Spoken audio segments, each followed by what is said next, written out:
हाँ जी। श्री समय सार जी ग्रंथ।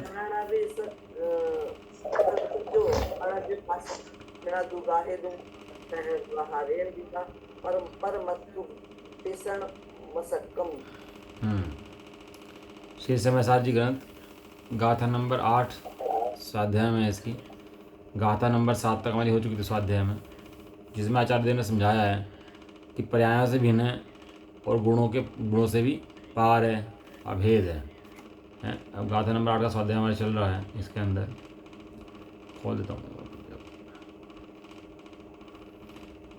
जहण विसक मणजो अणज भासम मीणा दुगाहे दुम तह व्यवहारेण विना परमत्वदेशिणं सकम भाषा अनार्य बिना न समझाना जो शक्य अनार्य को व्यवहार बिन परमार्थ का उपदेश होए अशक्य यों। पहली गाथा मंगलचरण की गाथा है। पहली गाथा में क्या है? मंगलचरण आया।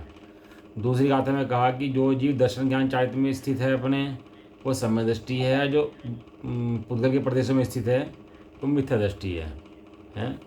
तीसरी गाथा में कहा कि एकत्व विभक्त आत्मा सबसे सुंदर है लोक के अंदर, और बंद की कथा तो विसंवाद करने वाली है। चौथी गाथा में कहा कि इस जीव को अनादिकाल से जो काम भोग बंधनी कथा है वही परिचय में आई है, अनुभव में आई है, इसलिए वो सुलभ है। और ये जो कथा है एकत्व विभक्त आत्मा की, ये तो सुलभ नहीं है। पांचवी गाथा में कहा कि अब मैं एकत्व विभक्त आत्मा को दिखाने की प्रतिज्ञा करता हूँ, जो एकत्व विभक्त आत्मा उसको दिखाने की प्रतिज्ञा करता हूँ। और छठी गाथा में दिखाया है कि वो पर्यायों से पार है, न परमत्य है न अपरमत्य है, वो तो वही है। और सातवीं गाथा में बताया कि दर्शन ज्ञान चारित्र के भेद भी उसके अंदर कहे जाते हैं, लेकिन दर्शन ज्ञान चारित्र के भेद भी उसके अंदर नहीं है, वो तो वही है। इस तरह से हमारी 7 गाथाएँ पूरी हुई हैं। 7 गाथा आने के बाद अब 8वीं गाथा के अंदर क्वेश्चन है, 9वीं गाथा एग्जाम्पल के रूप में है, और उसके बाद चैन जो बनती है वो 11वीं गाथा की बनती है। तो पहली, दूसरी, तीसरी, चौथी, पाँचवीं, छठी, 7वीं, फिर 11वीं, 8वीं, 9वीं, 10वीं एक्स्ट्रा गाथाएँ हैं इसके अंदर। 3 गाथाएँ जो हैं एक्स्ट्रा गाथाएँ हैं। सीधी गाथा का नंबर आता है 11वीं गाथा का नंबर, जिसमें कहा व्यवहार ने अभूतार्थ है और निश्चय ने भूतार्थ है। निश्चय ने ही शरण लेने योग्य है और व्यवहार ने शरण लेने योग्य नहीं है, व्यवहार ने छोड़ने योग्य है। ऐसे 11 नंबर गाथा जब आएगी तो पढ़ेंगे उसको। बहुत मार्मिक गाथा है 11 नंबर गाथा। अब देखो, कहना है इसके अंदर ये है कि आचार्य देव ने कौन सा शिष्य लिया यहाँ पर। शिष्य कौन सा लिया? जो द्रव्य गुण पर्याय को जानता है, जो आत्मा को जानता है। सबसे पहले आते ही शिष्य को क्या कहा कि तू आत्मा है। कोई गया, मुझे धर्म करना है, मलेच्छ गया, भील गया, चांडाल गया, है कोई भी गया, तिरंज गति का जीव गया, सबसे पहले क्या समझाया उस जीव को? सबसे पहले क्या समझाया? सबसे पहले समझाया तू जीव है, तू आत्मा है। तो जब उसको समझ में नहीं आया कि तू आत्मा है, तो वो बोला कैसा आत्मा हूँ? तो कह लो जानने वाला आत्मा है, जो राग को जानता है, द्वेष को जानता है, ऐसा आत्मा है। तो क्या राग द्वेष वाला मैं हूँ? तो कहने लगे नहीं, राग द्वेष वाला तू नहीं है, तो गायक है। तो गायक हूँ तो कैसा गायक हूँ? कहना दर्शन वाला है, ज्ञान वाला है, चारित्र वाला है, ऐसा गायक है। तो कहने लगा मैं दर्शन वाला हूँ, ज्ञान वाला हूँ, चारित्र वाला हूँ। कहने लगे नहीं, ऐसा भी नहीं है। और कैसा हूँ? कि तू ही है। तू कैसा है? कि तू तो गायक है। समझ में आ रहा? आचार्य देव कौन से शिष्य को उठा रहे हैं यहाँ पर? किस शिष्य की बात कर रहे हैं यहाँ पर? वो शिष्य जो अपने को आत्मा देखता है, जो अपने को आत्मा जानता है, मानता है, उसकी एंट्री है समय सार जी के अंदर। अभी व्यवहार की क्रियाएं करे बहुत और उससे धर्मात्मा माने, उसकी बात नहीं है। शुद्धात्मा जाने माने, उसकी बात है। तो भारतीय नहीं पढ़ रहा आप लोगों को? ये सब विषय चल रहा है, इतना विषय चल रहा है, 40-45 प्रवचन हो चुके हैं इसके ऊपर। कोई भारतीय नहीं पढ़ रहा आप लोगों को? क्यों भाई? हैं? हाँ, मैं समझ में आना चाहिए, भारी ना पड़े। थोड़ा सा मैं आसानी से ले कर लेता हूँ, लंबाई से चल जाता है। थोड़ा आसान करके समझाता हूँ ना, तो थोड़ा सा लंबा हो जाता है विषय। लेकिन बाकी विषय कोई भारी नहीं है, सब हमारी बातें हैं, कोई किसी और की बात तो है नहीं, है ना। तो आचार्य देव ने क्या करा, शिष्य को क्यों समझाया कि भैया सबसे पहले आते ही शिष्य से क्या कहा कि तू आत्मा है। समय सार जी महान ग्रंथ है, कोई हल्की बात तो इसके अंदर है नहीं, कोई एक्स्ट्रा बात भी नहीं है इसके अंदर। तो सबसे पहले गया कि मैं कौन हूँ, हैं, मुझे धर्म समझाओ। तो जाते उसको क्या समझाया कि तू शुद्धात्मा है। जाते ही जिसने समझ लिया कि कैसे शुद्धात्मा हूँ, वो शुद्धात्मा कौन है, तो आचार्य ने देखा कि गुणों से पार है, तू गुण ज्ञान दर्शन चारित्र वाला है, लेकिन तू आत्मा है। वो समझते ही शिष्य, जो समझदार शिष्य था, वो समझ गया, और जो नहीं समझा उसके लिए फिर आगे की बातें हैं कि भाई ठीक है, तू नहीं समझ पा रहा तो आगे और पढ़ अभी। फिर इसके बाद ये है मूल समय से आज 6 नंबर गाथा तक ही आ जाता है कि तू कौन है, कि तू आत्मा है, बस। इसके अलावा समय सार जी पूरा ये। अब इसकी उत्थानिका चल रही थी कि अब यहाँ प्रश्न उठता है कि यदि ऐसा है तो एक परमार्थ का ही उपदेश देना चाहिए, व्यवहार किस लिए कहा जाता है, उसके अत्तरसम गाथा कहते हैं। यदि ऐसा है तो आप एक परमार्थ का उपदेश देते, व्यवहार का उपदेश किस लिए देते हो भाई। व्यवहार किसे व्यवहार कहा कि तो परमत्त है, अपरमत्त है, इसे कहा व्यवहार। दर्शन है, ज्ञान है, चारित्र, इसे कहा व्यवहार है। शरीर की बात नहीं करी कि तेरा नाम नवीन जैन है, तेरा नाम अजय कुमार है, तो तू ये व्यवहार, इस व्यवहार की बात नहीं करते। तेरा मकान है, व्यवहार, तेरा दुकान है, ये व्यवहार। इनकी इस व्यवहार के व्यवहार मानते ही नहीं है आचार्य कुंदकुंद देव। ये मूल शास्त्र है हमारा, सन 2000 साल पहले लिखा हुआ मूल शास्त्र की भाषा है ये, कि तू सबसे पहले कौन है, कि तू सबसे पहले शुद्धात्मा है। इसके अलावा बाकी तो अपने मान ही रहा है, उसको क्या गिनना है इसके अंदर भाई। बाकी बाह्य वस्तु जितनी हैं उनको तो अपनी मानता ही है, उसको क्या कहना कि तू अपनी मान मत मान, ऐसा कर वैसा कर। तो मूल में अपनी स्थापना कर। किसकी स्थापना कर, कि तू अपने आत्मा की स्थापना कर कि तू कौन है। ऐसे ही जब अपने आत्मा की स्थापना करेगा तो तेरा धर्म शुरू होगा, इससे पहले धर्म शुरू नहीं होगा। जब ये बात समझ जाएगा तो फिर कहेंगे कि परमत्त नहीं है, परमत्त नहीं है, और दर्शन नहीं है, ज्ञान नहीं है, चारित्र नहीं है। समझ में आया? क्यों जी, समझ में आया? हाँ, ये नए के भेद जो है ना, नए शुरू कहाँ से होते हैं, बात समझने की ये है। नए शुरू बाहर से नहीं होते, नए शुरू अंतरंग से होते हैं। नए माने अंदर का ताला खोल दे, उसका नाम नए है। जो अनादिकालीन मिथ्या दृष्टि की भूल पड़ी हुई हैं, उन भूल को मिटा दे, उसका नाम नए हैं। नए कहीं बाहर वस्तु को निर्णय कराने के लिए नहीं है कि शरीर तेरा नहीं है, ये तेरा नहीं है, नहीं नहीं नहीं है। तू क्या है, तेरी संपदा कैसी है, तेरा वैभव कैसा है, तू कौन है, कैसा है, ये सब बातें नए के अंदर हैं कि तू कौन, कैसा, कहाँ से आया है। जो प्रश्न उठे ये एक नए है। हाँ, प्रश्न किसका उठेगा, जिज्ञासा किसे उठेगी कि मैं कौन हूँ। उस किसी को कहा कि शरीर नहीं है भैया, ये नहीं है, यहाँ तक तो बात ठीक थी, लेकिन मैं हूँ कौन, मैं हूँ कौन है। अब वो थोड़ा बहुत छोड़ त्याग के बल भी महान मानने लगे अपने को, तो ऐसा तो नहीं है। तू है कौन भाई, है तू पहचानता है कि नहीं पहचानता अपने आप को। यदि अपने को नहीं पहचानता तो तेरा धर्म अभी शुरू नहीं हुआ है। और तेरा धर्म शुरू करने के लिए नए के अंदर प्रवेश करना आवश्यक है। नए के अंदर प्रवेश क्या होता है कि सबसे पहली बात आई, मैं आत्मा हूँ, पहला नए। कैसा आत्मा हूँ, दूसरा नए। और कैसा हूँ, तीसरा नए। इस तरह नए के भेद आते हैं इसके अंदर। अपने बारे में समझना, इसका नाम नए है। जिसको भूला है ना अनंतकाल से अपने, अनादिकाल से अपने आप को भूला है स्वयं आत्मा को, जो भुलाने के काबिल नहीं है। भूला है स्वयं आत्मा को, जो भुलाने के काबिल नहीं है। आत्मनाया है अवसर सुनहरा, चूक जाने के काबिल नहीं है। भूला है स्वयं आत्मा को। क्यों संसार चल रहा है जीव का, क्योंकि अपने आत्मा को भूल गया केवल, इस कारण संसार है। और अपने आत्मा को याद कर ले, इसका नाम मोक्ष है। कोई भोबाड़ी का काम नहीं है भाई। शरीर है, यहाँ शरीर बैठा, ये हाथ पैर नाक कान, कोई मैं ऐसा हूँ क्या, मेरे हाथ नाक पैर कान मुंह है क्या, ये ऐसे अंग मेरे हैं क्या, ये मैं हूँ क्या जो बैठा हूँ, ये दिख रहा हूँ, ये मैं हूँ क्या है। सब अपने बारे में विचार कर लो। ये शरीर मैं हूँ क्या, स्त्री का पुरुष का, इस देह में मैं हूँ क्या, ये मेरी है क्या, मैं हूँ क्या ये हैं? आचार्य देकर कहते हैं यहाँ पर जो विराजमान अंतरंग में दर्शन ज्ञान चारित्र वाला आत्मा है वो तू है, ये शरीर तू नहीं है। अब अपने लक्षणों से अपने को पहचान ले।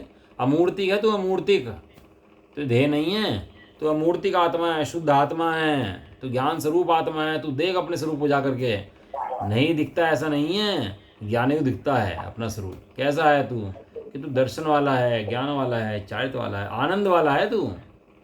आनंद कहीं बाहर से नहीं आता, आनंद अंदर से आ जाता है। आराधना कर, आनंद ले। ऐसा तो यहाँ प्रश्न उठाया कि परमार्थ कह देते व्यवहार किस लिए कहा, तो समझ में आया व्यवहार का मतलब क्या है। यहाँ पर व्यवहार का मतलब तेरे अंदर भेद करे।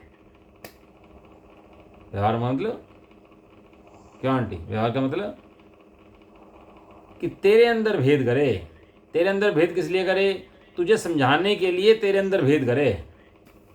तो शिष्य ने प्रश्न उठाया कि परमार्थ कह देते हैं खाली बस कि भाई आत्मा है बस, तो बाकी बातें क्यों कही। यदि वे अभूतार्थ हैं, असत्यार्थ हैं, फॉलो करने लायक नहीं हैं, उनको छोड़ना है, हे हैं, तो कहा क्यों है, कहा किस लिए है, तो व्यवहार किस लिए कहा जाता है, इसके उत्तर स्वरूप गाथा सूत्र कहते हैं। तो गाथा कहिए, पढ़ो जी गाथा का अर्थ पढ़ो इसका, पढ़ो जी। जेने भी सकम मच्चो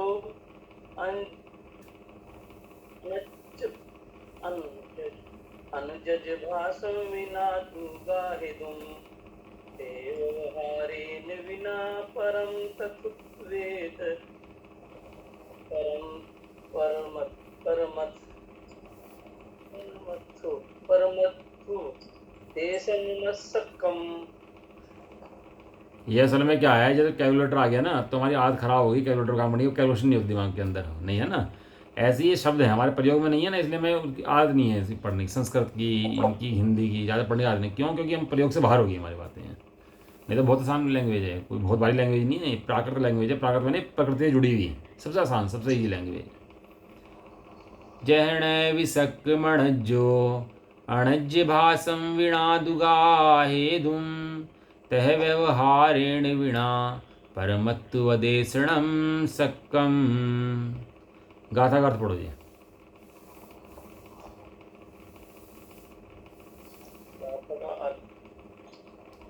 जैसे यथा जैसे अनार्य अनार्य लेच जन को अनार्य भाषम बिना तू, अनार्य भाषा के बिना ग्राह्य तुम किसी भी वस्तु का स्वरूप ग्रहण करने के लिए न अपि शक्या कोई समर्थ नहीं है, तथा उसी प्रकार व्यवहारेन बिना व्यवहार के बिना परमार्थोपदेश देना अशक्यम अशक्य है। देखो क्या है, जैसे अनार्य, अनार्य यहाँ आचार्य कुंद ने लिया अनार्य है और अमृतचंद ने लिया मलेच। अनार्य माने जो आर्य नहीं है, आर्य नहीं है मतलब मलेच है। पता होगा आपको 6 खंड होते हैं, 6 खंड के अंदर एक आर्य खंड होता है, 5 मलेच खंड होते हैं, पता है ना आपको। आर्य माने वो जो भरत चक्रवर्ती, जो चक्रवर्ती आदि 6 खंड के अधिपति होते हैं, उनमें 5 मलेच खंड होते हैं, एक आर्य खंड होता है। तो जो हम जो लोग रहते हैं वो आर्य खंड के अंदर रहते हैं, और बाकी मलेच्छों में मलेच्छ लोग रहते हैं। बस मलेच्छ तो मलेच्छ नाम ही मलेच्छ है उसका, उसके बारे में क्या बात कहें हैं। और आर्य जो अच्छे से रहें, सम बात को समझें, धर्म करें, चिंतन करें, पापों से दूर रहें, उसका नाम आर्य है। और जो इन पापों में प्रवृत्त करें, पापों में रहें, पापों में लगे रहें, उसका नाम अनार्य है। अनार्य को या मलेच्छ को एक ही बात है, मलेच्छ खंड को है उसको अनार्य लोग कहते हैं, आर्य नहीं है उसका नाम अनार्य है। यानी क्या है कि एक आर्य खंड को छोड़ दें तो बाकी सब क्या खंड है, बाकी तो मलेच्छ खंड है, तो मलेच्छ हैं। अब मलेच्छ जन को अनार्य भाषा में समझाना पड़ता है? किसी को किसकी भाषा में हम जाते हैं तमिल में, अब वो अपनी बात कहते रहता है, हम अपनी बात कहते रहते हैं, समझ में नहीं आता वो क्या कह रहा है, हम क्या कह रहे हैं। अब वो वहाँ से वो इशारे करो, वो समझ में नहीं आता क्या कह रहे हैं, हम क्या कह रहे हैं। बहुत सी बातों परेशान हो जाते हैं, बहुत ज़्यादा समझ में नहीं आता कि ये क्या कह रहे हैं, हम क्या कह रहे हैं, बात ही रह जाती है, क्या समझाएं। तो जैसे उसकी भाषा के बिना किसी भी वस्तु का स्वरूप ग्रहण करने के लिए कोई समर्थ नहीं है, हैं? जिसकी जो भाषा है उसमें समझेगा भाई, हैं? उसके बिना क्या समझेगा भाषा के बिना। तो उसी प्रकार व्यवहार के बिना परमार्थ का उपदेश देना अशक्य है। अब खाली कहे तो तू आत्मा है, बस लिख दे। स्वाध्याय कितना है, कितना स्वाध्याय है, तू आत्मा है, बस इससे ज़्यादा स्वाध्याय है क्या लेकिन उसके बाद गणधर देव को भी समझाना पड़ेगा अगर किसी शिष्य को, तो कहते तू आत्मा है, तो अगला क्वेश्चन क्या उठेगा? जो अनादिकाल से अपने को आत्मा नहीं जानता, क्या क्या क्वेश्चन उठाएगा वो? आत्मा कैसा है? आत्मा कैसा है। अब इतना बात करते ही नए खड़े हो जाएंगे। आत्मा कैसा है, तुरंत नया खड़ा होगा, ज्ञान है सो आत्मा है। होगा नहीं होगा नया खड़ा? तो इसका जो भेद करा उसका नाम नए है। और वो भेद को जान करके उसने देख लिया, ओहो ये ज्ञान स्वरूप आत्मा जो अंदर में बैठा है ना, अमूर्ति प्रदेशों का पुंज, ये जो मैं हूँ अंदर में, अरे ये मैं आत्मा हूँ, इतना कहते समझ जाए। तो इतना व्यवहार हुआ, इतना परमार्थ हुआ, इतना बाहर निकले जिससे काम चल जाए। क्या कहा भाई? बाहर इतना निकले जिससे काम चल जाए, इतना मत निकल जाए कि वापस आना मुश्किल पड़ जाए। है कितना कितना व्यवहार दिया आचार्य कुंदन देव ने, समझो आचार्य कितना इतना व्यवहार दिया कि छू कर अंदर आ जा वापस बस। है कितना व्यवहार दिया कि दर्शन ज्ञान चारित्र है, बस इतना जान और अपने अंदर आ जा। इतना सा व्यवहार दिया उन्होंने, इसे फालतू का फैलावा नहीं दिया उन्होंने आचार्य कुंदन देव ने कि तुम मति ज्ञान है, शुद्ध ज्ञान है, इसके 336 भेद हैं, ऐसे प्रभेद के प्रभेद हैं, वो ऐसे काम करता है, इतना ज़्यादा अंग नहीं दिया उन्होंने। आगे लिखा अत्यंत अप्रतिबुद्ध को समझाने के लिए। क्या लिखा आगे फूफा जी? अत्यंत अप्रतिबुद्ध को समझाने के लिए है ये समय सार जी ग्रंथ। अत्यंत अप्रतिबुद्ध को समझाने के लिए, अत्यंत अज्ञानी जीवों के लिए है, बहुत पढ़े लिखों के लिए ग्रंथ नहीं है। बहुत अज्ञानी जीव है तो वो समय सार जी पढ़ ले, समझ आ जाएगा। तो जो उपदेश दिया, उपदेश देते नए लगे, उसे कहते हैं परमार्थ का उपदेश देना अशक्य है। व्यवहार के बिना परमार्थ का उपदेश देना अशक्य है। परमार्थ अशक्य है ये नहीं कह रहे, परमार्थ का उपदेश अशक्य है ये कह रहे। एक एक शब्द ध्यान से पढ़ा करो आप इसका, समय साझी का मतलब क्या है कि मूल है ना, अब पूरा पूरा मेटल दे दिया इसके अंदर, तो ध्यान से पढ़ना पड़ता है। परमार्थ का उपदेश अशक्य है, परमार्थ अशक्य नहीं है। कोई जीव अपने को आत्म ध्यान चाहे तो ध्यान ले, बिना व्यवहार के। क्या बिना व्यवहार के ध्यान ले? ये तू ध्यान सकता हो ध्यान ले। अशक्य मैंने आवश्यक, अशक्य मैंने असंभव, असंभव, असंभव है, अशक्य है? परमार्थ का उपदेश देना शक्य है, परमार्थ शक्य नहीं है। परमार्थ तो सदाकाल आसान है, परमार्थ तो स्वयमेव है। परमार्थ कैसे भारी हो जाएगा? परमार्थ संभव नहीं है, परमार्थ का उपदेश संभव है। समझ आया? इसलिए जिस प्रकार अनार्य भाषा के बिना नहीं समझा जा सकता, इस तरह व्यवहार के बिना परमार्थ नहीं समझा जा सकता। इसलिए व्यवहार खड़ा हुआ, नहीं तो व्यवहार खड़ा करने की जरूरत नहीं थी कोई भी। अनादिकाल मिथ्या दृष्टि जिसने आज तो सुना ही नहीं आत्मा कि आत्मा किसे कहते हैं, कौन है आत्मा, तो उसे ऐसे भेद प्रभेद करके समझाया जाता है। पढ़ो जी अगला, टीका पढ़ो। जैसे किसी मल्लेच से यदि कोई ब्राह्मण स्वस्ति ऐसा शब्द कहे, तो वे मल्लेच उस शब्द के वाचक संबंध को न जानने से कुछ भी न समझकर उस ब्राह्मण की ओर मेढ़े की बाकी आंखें फाड़ पक्की लगाकर देखता ही रहता है। किंतु जब ब्राह्मण की ओर मल्लेच भाषा का दोनों का अर्थ जानने वाला कोई दूसरा पुरुष ये वही मल्लेच भाषा बोलकर उसे बतलाता है कि स्वस्ति शब्द का अर्थ यह है कि तेरा अविनाशी कल्याण हो, तब तत्काल पर होने वाले अत्यंत आनंद में अश्रुओं से जिसके नेत्र भर जाते हैं, ऐसा वे मल्लेच इस स्वस्ति शब्द के अर्थ को समझ जाता है। इस प्रकार व्यवहारी जन भी आत्मा शब्द के कहने पर आत्मा शब्द के ज्ञान में होने से कुछ भी न सोचकर मेढ़े की बात ही आंखें फाड़कर तब तक ही लगाकर देखते रहते हैं। किंतु जब व्यवहार परमार्थ मार्ग पर सम्यक ज्ञान रूपी इमारत को चलाने वाले सारथी की बात की अन्य कोई आचार्य अथवा आत्मा शब्द को कहने वाला स्वयं ही व्यवहार मार्ग में रहता हुआ आत्मा शब्द का वह अर्थ बतलाता है कि दर्शन ज्ञान चारित्र को सदा प्राप्त हो, वह आत्मा। पर तत्कालीन उत्पन्न होने वाले अत्यंत आनंद से जिसके हृदय में सुंदर बोध तरंगे, ज्ञान तरंगे उछलने लगती हैं, ऐसा वह व्यवहार उस आत्मा सत्य को अच्छी तरह समझ लेता है। इस प्रकार जगत को मल्लेज के स्थान पर होने से, व्यवहार भी मल्लेज भाषा के स्थान पर होने से परमार्थ का प्रतिपादक कहने वाला है, इसलिए व्यवहार में स्थापित करने योग्य है, किंतु ब्राह्मण को मल्लेज नहीं हो जाना। इस से वह व्यवहार ने अनुसरण करने योग्य है। बहुत सुंदर टीका है। देखो सारी दिक्कत निकाल दी, जो अंदर की दिक्कतें हमारी बैठी हैं ना, सब समस्या निकाल दी हैं। कितना काम है कि शुद्धात्मा जान और अनुभव कर भाई, इसके अलावा बाकी काम, इसके अलावा तेरा बाकी काम नहीं है। कह रहे जैसे किसी मलेच्छ से यदि कोई ब्राह्मण स्वस्ति शब्द कहे, हैं, हम किसी से कहें जय जिनेंद्र, और ना समझता हो जय जिनेंद्र क्या है, तो समझाएं भैया जिनेंद्र भगवान की जय होता है, जय जिनेंद्र कोई भाषा समझाए उसकी, हैं, जय जिनेंद्र मतलब ये होता है भैया। तो जिन्हें जी जय जिनेंद्र क्या होता है भाई, जिनेंद्र माने कोई भगवान नहीं है, जिन्होंने इंद्रियों को जीत लिया वही जिनेंद्र है। कोई ऐसा नहीं कोई विशेष पर्टिकुलर भगवान है, महावीर स्वामी है, आदिनाथ स्वामी है, ऐसा नहीं कि जैनिक भगवान है। जिसने इंद्रियों पर विजय प्राप्त कर ली वो जिनेंद्र।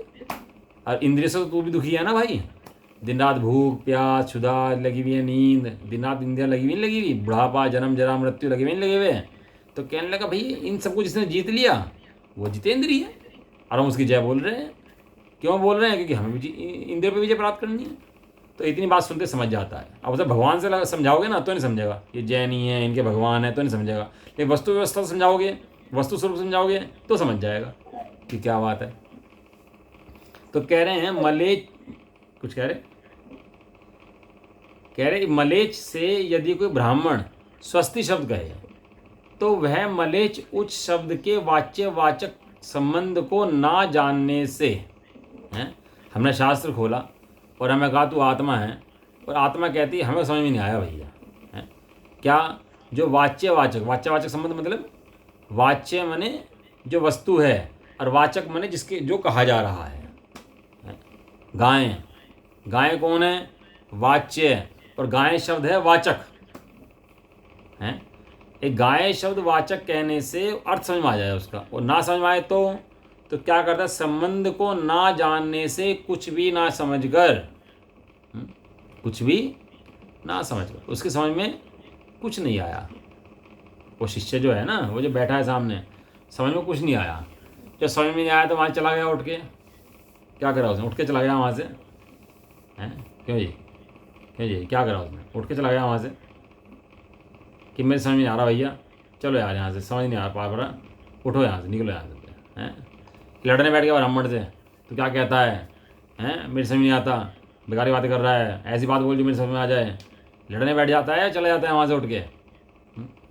वो शिष्य ऐसा है जिसको समझ में नहीं आ रहा, कुछ भी ना समझकर उस ब्राह्मण की ओर मेंढे की भांति। पहले योग्यता जीवी क्या है कि समझ में नहीं आ रहा, कोई दिक्कत नहीं है। अभी कहते हैं ना, ये जब महिलाएं होती हैं पुरुष होते हैं कि जी हमने तो पढ़ा नहीं आज तक, हमें समझ में नहीं आ रहा। समझ में आ रहा तो क्या करना कि बस हमें समझ में नहीं आ रहा, क्या करना फिर कि नहीं हमें समझ में नहीं आ रहा, बस हमें तो मन नहीं करता पढ़ने का, हमारे समझ में नहीं आता क्या कह रहे हो, हैं, इतना कठिन है, हमारे समझ में नहीं आता। कहते हैं ना, कहते हैं हमारे समझ में नहीं आ रहा भैया, बहुत भारी ग्रंथ है। भी बच्चे पैदा करना आसान, पालने आसान, इतने काम धंधे करना आसान, सबके हिसाब रखना आसान, इतना सामान मंगा के बेचना सब आसान, सब कर दे। लेकिन यहाँ पर बैठ के कहे कि ये मुझे आसान नहीं है, जबकि सबसे आसान बात यही है लोग के अंदर, इससे आसान बात कोई नहीं है। वो सब तो कर्म को उदय जनित है, हो ना हो तेरे बनाते बनाते बिगड़ जाएं। और लेकिन ये बात तो तेरी खुद की है भाई, ये बात भारी नहीं है। तो जानने से कुछ भी ना समझकर उस ब्राह्मण की ओर मेंढे की भांति आंख फाड़कर टकटकी लगाकर देखता ही रहता है। उस ब्राह्मण के क्या करता रहा हो? टकटकी लगाकर देखता रहे, क्या कह रहे हैं, ये कहना क्या चाह रहे हैं। कुछ तो ऐसी बात है जो कहना चाह रहे हैं, मुझे नहीं पता। मेंढक क्या होता है? मेंढक होता है ना, वो ध्यान से देखता रहता है। देखा तुमने मेंढक ध्यान से देखता रहता है? कभी देखा मेंढक को? बरसात के दिनों में। हाँ, बरसात के दिनों में बैठा रहता है और देखता रहता है। मेंढक। आचार्य देव तो जंगल में विचरते थे ना, तो जंगल में विचरते थे तो वहाँ मेंढक दिखाई देते थे, और मेंढक देख रहा है तो ध्यान से, तो देखो कितने ध्यान से देख रहा है, इतने ध्यान से अगर आत्मा की बात सुन ले एक बार तो उसका कल्याण हो जाए। आचार्य देव की मतलब कहना ये है। दिक्कत कहाँ पर है कि हम सुनना चाहते ही नहीं हैं, समझना चाहते ही नहीं हैं, और सुन करके बोर हो जाते हैं और भाग जाते हैं या छोड़ देते हैं। समस्या यहाँ पर है। बात ये नहीं तो समझ में नहीं आ रहा। बहुत ज़्यादा ज्ञान की जरूरत नहीं है, जिज्ञासा की जरूरत है। जिज्ञासा, जिज्ञासा बहुमान, तेरे अंदर बहुमान है कि नहीं है। आचार्य देव महान हैं, भगवान महान है, समय सार महान है, कुछ मेरे लिए कुछ बात कह रहे हैं और समझ में नहीं आ रही है, तो ध्यान से बैठ कर सुनता रहता है, टिक टिक लगा देखता रहता है, क्या बात है इसके अंदर, कुछ तो बात है जो मेरे हित की है, जो मेरी समझ में नहीं आ रही है। बहुत बड़ा दृष्टांत लिया आचार्य देव ने। ब्राह्मण की ओर मेंढे की बाती आंख फाड़कर टकटकी लगाकर देखता ही रहता है।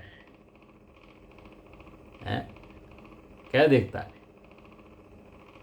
बताया? कैंसर का बीमार हो डॉक्टर को कैसे देखता है? ध्यान से देखता है एकदम, ये मेरा हित करने वाला है। ऐसे ही यहाँ जो शिष्य है वो आचार्य देव को, समय सार आदि को आंखें फाड़कर टकटकी लगाकर देखता रहता है, समझने की कोशिश करता रहता है क्या कह रहे हैं इसके अंदर। ये कोई तो ऐसी बात है जो मेरी समझ में नहीं आ रही है और बहुत जरूरी है। ये बारंबार एक बात का रट्टा लगा रहे हैं आचार्य देव, बार बार एक बात को कह रहे हैं, कुछ तो बात है इसके अंदर। ब्राह्मण की ओर मेंढे की भांति आंख फाड़कर टकटकी लगाकर देखता ही रहता है, किंतु जब ब्राह्मण की और मलेच्छ की भाषा का दोनों का अर्थ जानने वाला कोई दूसरा पुरुष या वही ब्राह्मण है। आचार्य देव ने कहा स्वस्ति, स्वस्ति। अब इस स्वस्ति के बारे में या तो कोई मीडिएटर हो, ट्रांसलेटर हो, आजकल ट्रांसलेटर गूगल में बहुत आ गया ना, ट्रांसलेटर पर गिर दो उसको तो ट्रांसलेट कर देगा उसको, इंग्लिश की हिंदी कर देगा, हिंदी की इंग्लिश कर देगा, तमिल कर देगा, हैं सब कन्नड़ कर देगा, सब कर देगा। कोई ट्रांसलेटर हो या जो ब्राह्मण कह रहा है वो स्वयं जानता हो कि ये इसकी भाषा में बताना है इसको, दोनों तरह से। या तो एक समझाने वाला हो कोई पुरुष बीच में, हम क्या है अनादिकाल से मिथ्या दृष्टि जीव हैं और आत्मा दिखता नहीं है हमारे को, तो आत्मा ना दिखने की वजह से हमें शरीर का ही भास है, शरीर का भान है, कषायों का परिचय है, राग का परिचय है, आत्मा दिखता नहीं है। तो या तो आचार्य स्वयं समझाएं या कोई समझाने वाला समझाए, जो समझ रखा हो वो समझाए है। किंतु जब ब्राह्मण के और मलेच्छ की दोनों की भाषा का, दोनों का अर्थ जानने वाला कोई दूसरा पुरुष या वही ब्राह्मण जिस ब्राह्मण ने समझाया है मलेच्छ भाषा बोलकर उसे समझाता है कि स्वस्ति का अर्थ यह है कि तेरा अविनाशी कल्याण हो। क्या कहा उससे? तेरा विनाश। यदि भाग जाता वहाँ से तो क्या होता है? बहुत सी बार क्या होता है, स्वाध्याय में नींद हो जाती है। क्या है, अनादिकाल से परिचय जी को विषय भोग का है ना, तो विषय भोग में तो आँख खुल जाती हैं और यहाँ झपके आते हैं, नींद के आते हैं, कोई दिक्कत नहीं है, नींद के झपके आते हैं। लेकिन तू नींद के झपके आने भाग मत जाना, यहाँ से बैठे रहना। झपके यहाँ पर आएंगे तो खुलेंगे भी यहीं पर ही। नींद आएगी तो यहीं खुलेगी, नींद का काल है, चली जाएगी, ये खुलेगी तो यहीं पर ही। बैठे बैठे झपका लेना, कोई दिक्कत नहीं है। एक सुनेगा तो अपने कान में यही कि तेरा विनाशी कल्याण हो, ये प्रमाद रहता है ना जीव को यहाँ पर। तो ये स्वाध्याय आदि में तो इतना आसान नहीं है सुनना समझना। सबसे ज़्यादा प्रमाद जीव को इसी काल में, इसी में आता है, और सबसे ज़्यादा कषाय जीव को इसी भाषा में बनती है। ये समझना आसान नहीं है और ये समझना सबसे ज़रूरी है। श्रुति की गाथा में सब मूल भर दिया ना उन्होंने, तो जितना मूल विषय था सब श्रुति की गाथा में भर दिया। क्या भर दिया कि भैया ये स्वस्ति शब्द का तेरा विनाशी कल्याण हो, तब तत्काल ही उत्पन्न होने वाले अत्यंत आनंदमय अश्रुओं से जिसके नेत्र भर जाते हैं। अभी नेत्र भरेगी मेरे अश्रुओं से? अभी आनंद आया कि नहीं आया? पढ़ाई नहीं पढ़ानी है, आत्मा दिखाना है। पढ़ाई नहीं पढ़ानी है, आनंद दिखाना है। पढ़ाई नहीं दिखानी है, तुझे तेरा भोग कराना है, तुझे शुद्धात्मा दिखाना है तुझे अपना। ज़्यादा पढ़ाई नहीं करनी। उसके आनंद में अश्रुओं से नेत्र भर जाते हैं। देखो लब्धियाँ होती हैं 5। कौन कौन सी लब्धियाँ होती हैं? क्षयोपशम, हाँ, क्षयोपशम लब्धि, विशुद्धि लब्धि, देशन लब्धि, प्राग लब्धि, कर्ण लब्धि।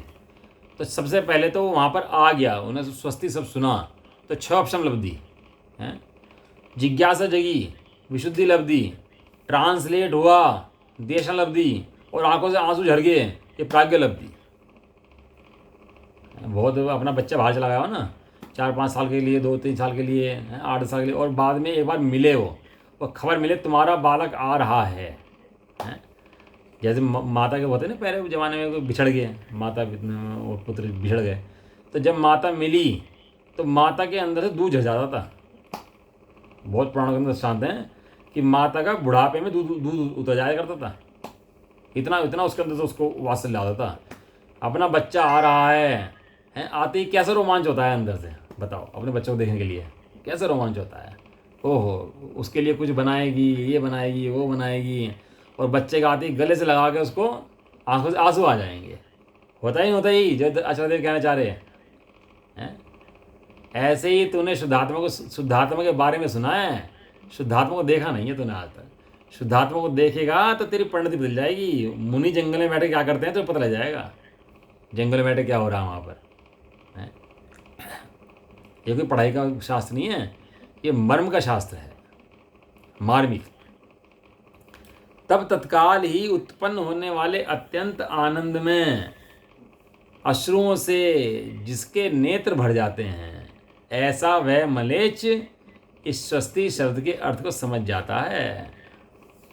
आचार्य देव कह रहे हैं तो आत्मा समझ जाएगा ना, तो कैसा कैसा होगा। पहले आचार्य देव आत्मा कहेंगे तो देखेगा टकटकी लगा करके कि क्या कह रहे हैं, फिर ये बताएंगे कि उसकी आत्मा कैसा होता है, और तू सुनेगा ध्यान से और आत्मा को समझ जाएगा तो आनंद से भर जाएगा। ये परमात्मा प्रभु सब भाग जाएंगे, जब आएगा आत्मा है सब भाग जाएंगे। इसी प्रकार व्यवहारी जन भी, एक होते हैं अज्ञानी जन, एक होते हैं व्यवहारी जन। क्या होते हैं जी? एक अज्ञानी जन, एक व्यवहारी जन। हाँ, व्यवहारी जन समय दृष्टि नहीं है अभी, क्योंकि सुन रहा है अभी तो समय दृष्टि कहाँ से हो गया? अभी तो सुनने समझने की कोशिश कर रहा है ना, तो समय दृष्टि अभी नहीं है। लेकिन ऐसा होने के बाद भी वो व्यवहारी जन है कि नहीं है, कि वो सुनने समझने की कोशिश कर रहा है तो व्यवहारी जन है, अज्ञानी जन नहीं है। अज्ञानी जैसा लगता है लेकिन अज्ञानी नहीं है। व्यवहारी जन भी आत्मा शब्द के कहने पर, व्यवहारी जन और अज्ञानी जन में क्या फर्क आ गया? तो क्योंकि अज्ञानी भी तो व्यवहार करता ही है, नहीं तो व्यवहारी जन से क्यों? अज्ञानी व्यवहार नहीं करता ना, अज्ञानी व्यवहाराभास करता है। वास्तव में व्यवहारी कौन है? यहाँ व्यवहारी किसको लिया? जो आत्मा को जानते जिज्ञासु हो गया एकदम से। क्या कह रहे हैं, क्या बात कह रहे हैं आचार्य देवी हैं, मेरे बारे में बता रहे हैं कुछ, ऐसी जिज्ञासा जिसके अंदर खड़ी होगी एकदम से, उसका नाम है व्यवहारी जन। मैं एक बार चार्जर ले आऊँ, इसका बैटरी खत्म होगी, 1 मिनट रुकना बस, 1 सेकंड आएगा। हाँ जी, व्यवहारी जन माने अज्ञानी जन नहीं, जो सुनता ही नहीं, समझता ही नहीं, समझना चाहता नहीं है, भाग जाता है, आत्मा के नाम पर कूद जाता है 1 मिनट के अंदर। जहाँ आत्मा शब्द आया नहीं वहीं भाग लेता है, आग का साथ जाता है, प्रमाद आ जाता है, सुनना चाहता नहीं है। तो उस सबको क्या लिया? अज्ञानी जन के अंदर। लेकिन जो सुन के समझना चाहता है, जिज्ञासा जिसको है, कौतूहल है जिसको, उसको लिया व्यवहारी जन है। इसी प्रकार व्यवहारी जन भी आत्मा शब्द के कहने पर आत्मा शब्द के अर्थ का ज्ञान ना होने से, अनादिकाल से मिथ्या दृष्टि शरीर को अपना मानता रहता है, मिथ्या बुद्धि पड़ी हुई है, जो पर्याय मिलती है उस पर्याय को ही अपना मानने लगता है, पर्याय में एक में एक पना धारण कर लेता है। जैसे पर्याय मिलती है, अब स्त्री मिल गई तो स्त्री मानने लगा अपने आप को आत्मा, और पुरुष मिला तो पुरुष मानने लगा अपने आप को, तिरंच मिला तो तिरंच मानने लगा अपने आप को। आज तक इस जीव को पर्याय का परिचय तो है, लेकिन आत्मा का परिचय इस जीव को आज तक अनादिकाल से हुआ नहीं है। आज तक इस जीव को अनादिकाल से हुआ नहीं आत्मा का परिचय है। करुणा करके समझाते हैं भैया आचार्य देव। करुणा 2 प्रकार की होती है। एक करुणा होती है कि जो बाहर में खाना खिला दो, दान दे दो, ये करुणा होती है, कपड़े पहना दो, हॉस्पिटल खोल दो। एक ये करुणा है आचार्य देव की कि वे तुझे जो अनादिकाल से भटका हुआ आत्मा है, तुझे वो आत्मा दिखा रहे हैं, ये करुणा है। आचार्य देव करुणा है कि नहीं है? करुणा तो आचार्य देव को भी है, बिना करुणा के थोड़ा ना है। प्यासे को पानी पिलाओ, भूखे को भोजन खिलाओ, ये करना नहीं करता आचार्य देव, क्योंकि पता है तो अनादिकाल से तू करता ही आ रहा है और तू इसको धर्म मानता है, उन्हें पता है इस बात का। आचार्य देव ऐसी करना नहीं करते। आचार्य देव करना करते हैं, कौन सी करना करते हैं कि जो जिसे भूलकर तू हैरान है संसार के अंदर है, उस तेरे शुद्धात्मा को याद दिला करके बारंबार तो उसका परिचय कराते हैं, ये करना है। उनको लगता है कि अनादिकाल से संसार में फंसा हुआ जीव क्यों फंस रहा है, क्योंकि अपने को आत्मा नहीं जानता इसलिए फंस रहा है। तो वो व्यवहारिक अनुभूति कराते हैं तुझे। बिल्कुल सही पकड़ रहे हैं आप ये शब्द, वे अनुभूति कराते हैं। ये शब्द शास्त्र अनुभूति के लिए है, ये शास्त्र ज्ञान के लिए बढ़ाने के लिए नहीं है ना। 6 ऑप्शन ज्ञान बहुत बढ़ गया, हमने पूरा शास्त्र पढ़ लिया है, हमें तो बहुत, मैं 20 बार पढ़ चुका भाई साहब शास्त्री है। आत्मा की अनुभूति का हुई क्यों नहीं हुई भाई है, मुझे इसका तो पता नहीं है, शास्त्र मैंने बहुत पढ़ लिए हैं। तो 6 ऑप्शन ज्ञान बढ़ाया खाली, इसके अलावा कुछ नहीं करा। और इसका फल क्या है, पुण्य को दे में तो स्वर्ग आदि पाएगा और पुण्य को में आ जाएगा, उसका फल कोई विशेष तो है नहीं। सही बात है, परम ज्ञानी तो तू पहले से ही है, अनुभूति नहीं है। हाँ ये बात, अनुभूति करा रहे हैं, जिस अनुभूति को वे कर रहे हैं वो अनुभूति तुझे करा रहे हैं। आचार्य देखो खेद होता है, तो खेद क्या होता है, देखो जीव है तो शुद्धात्मा, लेकिन अपने को शुद्धात्मा जान नहीं रहा, इतना खेद तो आचार्य को होता है, इसलिए शास्त्र लिख देते हैं कि ये जीव किस तरह अपने शुद्धात्मा के बाद जान ले, देख ले, मान ले, आचरण कर ले, तो इसका जीवन निर्भर पाना सार्थक हो जाए, इसके कल्याण हो जाए, अविनाशी कल्याण हो जाए, सिद्ध बन जाए ये। तो यहाँ क्या कह रहे हैं कि वो आत्मा के शब्द का अर्थ का ज्ञान ना होने से कुछ भी ना समझकर मेंढे की भांति आंखें फाड़कर टकटकी लगाकर देखते रहते हैं। कितना जिज्ञासु जीव है, मतलब अब समझ में नहीं आ रहा तो देखता रहता है, भगवान को देखते रहता है। हम जब दर्शन करने गए ना तो युगल जी बाबू जी के प्रवचन सुन रहे थे, 80 नंबर गाथा के ऊपर प्रवचन है युगल जी बाबू जी के, 12-13 प्रवचन है, इतने सुंदर प्रवचन है। जब ये प्रवचन आए तो भगवान को देखते रहते, खड़े हो गए घंटों घंटों कि भगवान की प्रतिमा है क्या, है क्या, है क्या। और वे प्रवचन सुनते चले गए, भगवान की प्रतिमा के अंदर भगवान दिखते चले गए। लेकिन ध्यान से देखने पर, जैसे टीवी देखते हैं 3-3 घंटे बैठ के, इस तरह भगवान को देखते बैठ गए कि भगवान की प्रतिमा के अंदर है क्या ऐसा, बता तो रहे हैं कुछ है कुछ है। अब वहाँ बैठ के हम ऐसे नहीं पूजा करके भाग आए, पाठ करके भाग आए, टाइम से भाग आए, ऐसा नहीं, बैठ के ध्यान से देखते रहते उनको कि ऐसा इसके अंदर है क्या जो बताना चाह रहे, कुछ तो है जो मुझे दिखाई नहीं दे रहा। अभी तो 2 मिनट का काम है, पूजा पढ़ के आ जाओ, 1 घंटा पाठ पढ़ लो, विधान का चालो और खूब म्यूजिक बजवा दो और आ जाओ। इससे प्रयोजन सिद्ध तो नहीं होता क्या बुआ जी, इससे प्रयोजन सिद्ध तो नहीं होता। ध्यान से टकटकी लगाकर मेंढे की भांति भगवान को देख, वहाँ भगवान है और तुझे भगवान बता रहे हैं, दिखा रहे हैं, तुझे नहीं दिखता कोई दिक्कत नहीं है, लेकिन ध्यान से देखता रहे, वहीं दिखेगा, वहीं दिखेगा और कहीं नहीं दिखेगा। लेकिन तू देख, देखते रहने से दर्शन होगी, प्रकृतियां क्षय होंगी, भगवान को निहारने से हैं, जब देखेगा निहारेगा तो स्वयं को पाएगा वहाँ पे। हाँ बिल्कुल, मतलब क्या है, उससे दर्शन होगी, भगवान को निहारने से दर्शन होगी, प्रकृतियां मंदी पड़ जाती हैं, क्षय हो जाती हैं, भगवान को निहारने का फल है। और जब भगवान को देख करके खाली पूजा पाठ करके आ जाएं, अब बस एक क्रिया पूरी कराएं, उन्होंने दर्शन पूजा कभी करेगा हैं। ये शास्त्र पढ़ लिए, पूरा शास्त्र पढ़ लिया, 415 गाथाएं याद कर लिए और आत्मा दिखा नहीं है, तो तूने शास्त्र पढ़ा कहाँ है, तो रट्टा फेस लगाया भाई। अरे 2-3 वो निहाल भाई ने सुना, ज्ञान अने राग भिन्न छे, ज्ञान राग नहीं है, राग ज्ञान नहीं है, ज्ञान राग को जानता नहीं है, राग को ज्ञान राग को जानता है, राग को करता नहीं है। इतनी बात सुनी, जाके बैठ गए और समय दर्शन प्राप्त कर लिया उसी रात के अंदर। सही बात है। इतनी बात सुनते ही दूसरी बात सुनने की जरूरत नहीं पड़ी। और आए क्यों थे, आए इसलिए थे, लाइन पढ़ ली थी, आवश्यक 6 नहीं है, आवश्यक 1 है। देव पूजा गुरु उपास्य आवश्यक 6 है कि 1 है, कि ये सब किसके लिए हैं, 6 आवश्यक। देव पूजा गुरु उपास्य स्वाध्याय संयम तप दान काहे के लिए हैं, 6 आवश्यक के लिए हैं कि 1 आवश्यक के लिए हैं, 1 आवश्यक के लिए। अब वो 6 आवश्यक कर लिए, मैंने देव पूजा भी कर लिया आज, मैंने गुरु की उपासना कर ली भैया आज, मैंने देखो स्वाध्याय कर लिया, देखो संयम कर लिया, मैंने तप कर लिया, मैंने दान हो गया। आज का कोर्स मेरा पूरा चैप्टर क्लोज है। भगवान ने कहा था 6 आवश्यक पालो, मैं 6 आवश्यक पाल लिए। 6 आवश्यक किसके लिए हैं, 6 आवश्यक के लिए हैं कि 1 आवश्यक के लिए थे, 1 आवश्यक के लिए गए थे, जिन्हें मैं 6 समझ रहा हूँ। हाँ, शुद्धात्मा की अनुभूति का पता नहीं है, शुद्धात्मा का पता नहीं है, तो 6 आवश्यक नहीं पाले, तो वह ज्ञानी जन है, तो व्यवहारी जन नहीं है। व्यवहारिक जन कौन है? जिसे एक शुद्धात्मा की लालसा है, जिज्ञासा है, जो सारे काम करता तो है, एक शुद्धात्मा के लिए करता है, उसका नाम है व्यवहारिक जन। अब शतवार्षिक पालेगा लेकिन एक शुद्धात्मा के लिए, पूजा करेगा शुद्धात्मा के लिए, पाठ करेगा शुद्धात्मा के लिए, स्वाध्याय करेगा शुद्धात्मा के लिए। भले मुझे नींद आती है, आलकस आता है, समझ में नहीं आता, कोई दिक्कत नहीं है, कोई समस्या नहीं है, लेकिन यहाँ कौन सा शिष्य है?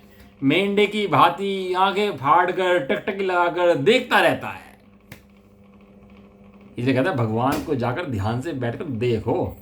प्रतिमा बोल रही है, शमोषण दिव्यध्वनि खिल रही है, अब भी तो ध्यान से सुन, ध्यान दे, वहां अब भी दिव्यध्वनि खिल रही है, लेकिन ध्यान से देख वहां जाकर भगवान को बैठ करके।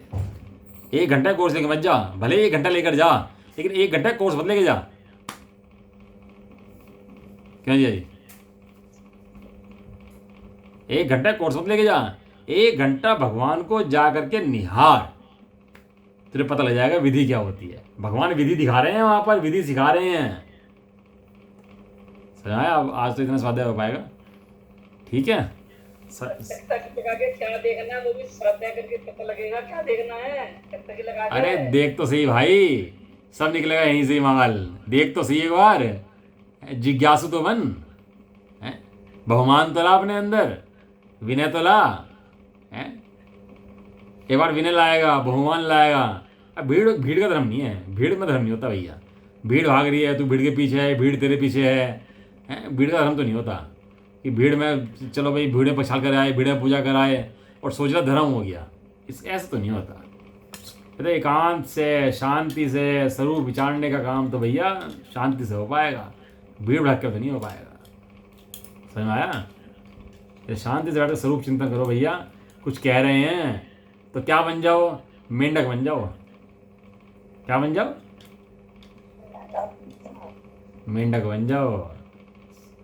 मेंढे की भांति भगवान को देखो, मेंढे की भांति आत्मा को देखो। कुछ तो है जो मेरे समझ में नहीं आ रहा, but is the most important thing which is required to follow. कुछ तो है। नेता आचार्य थे बारम्बार एक बात की, इतनी बात तो नहीं कहते। ठीक है, चलो। निज निधि निज में